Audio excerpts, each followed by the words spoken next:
డీటెయిల్డ్గా నిన్న పెట్టిన బడ్జెట్ను అంశాల వారీగా బడ్జెట్ ఎంతెంత ఏ విధంగా ప్రజెంటేషన్ చేయడమే కాకుండా మేము రేపు ఎట్లా ప్రజెంటేషన్ చేయాలి, జగన్ రెడ్డి చెప్పే తప్పుకు ఏ విధంగా కవర్ చేయాలనేది ప్రధాన ఉద్దేశం. సార్ ఏంటి సార్, జగన్మోహన్ రెడ్డి అసెంబ్లీకి రాకుండా ఇంట్లోనే ఒక మాక్ అసెంబ్లీ నిర్వహిస్తున్నాడు, దీన్ని ఎట్లా తీసుకోవాలి? పారిపోయే రకం, పరిగెత్తిన పిశాచి, మంచితనము లేకుండా దుష్టమైన నిర్ణయం. అసలు వచ్చి తప్పుంటే తప్పు చూపాలా, మంచి మార్గం చెప్పాలా, సరైన మార్గంలో రాష్ట్రం బాగుపడాలని ఆలోచించాలి. రాజకీయాల్లో దిగినది రాష్ట్ర అభివృద్ధి కోసం. ఆయన సుపరిపాలన కాకుండా స్వపరిపాలన చేసినాడు.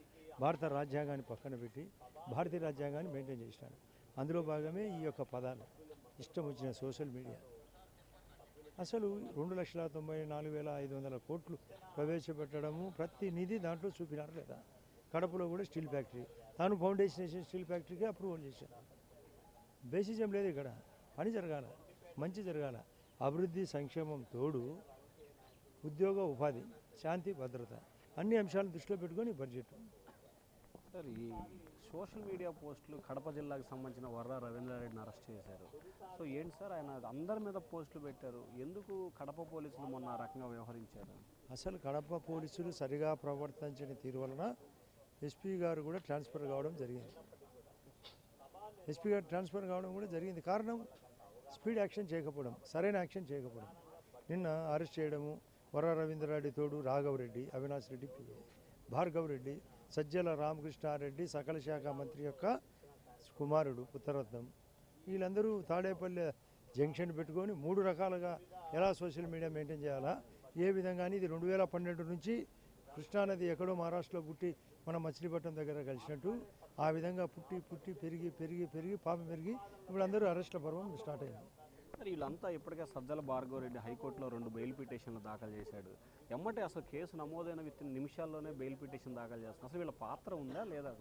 పాత్ర ఉండబట్టే ఉఫ్ అంటానే ఉలిక్కిపడ్డావే అని పాట ఉంది. అసలు ఇది సరైన చర్య జరుగుతుందని ఈ యొక్క కోర్టు ద్వారా రెమెడీ కోసం ఈ ప్రయత్నం.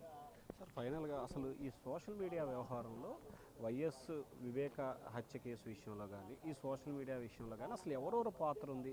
నిన్న ఏదైతే పోలీసు విచారణలో కూడా అవినాష్ రెడ్డికి సమాచారం ఇచ్చారు రాఘవరెడ్డి అని చెప్తున్నారు డిఐజీ. అసలు జగన్ రెడ్డి భారతికి తెలియకుండా నెక్స్ట్ బ్యాచ్ అవినాష్ రెడ్డి వాళ్ళ నాన్న, ఆ థర్డ్ బ్యాచ్ శివశంకర్ రెడ్డి, ఈ భార్గవ్ రెడ్డి, రవీందర్ రెడ్డి, ఇదంతా థర్డ్ బ్యాచ్. ఫస్ట్ బ్యాచ్ అసలు వాళ్ళు తాడేపల్లె బ్యాచ్. అక్కడ మొదలై ఇక్కడి వరకు కొనసాగుతూ ఉంది పర్వము. ఇది వాళ్ళు ఇంకా చేతగాక అసెంబ్లీకి రాక ఇష్టం వచ్చినట్టు ఇంట్లోనే వేదిక పెట్టుకొని ఇంకా ఎక్కడో రేపు లండన్కు విజయమాల పోయినట్టు పారిపోయిన ఆశ్చర్యం లేని పరిస్థితి ఉంది.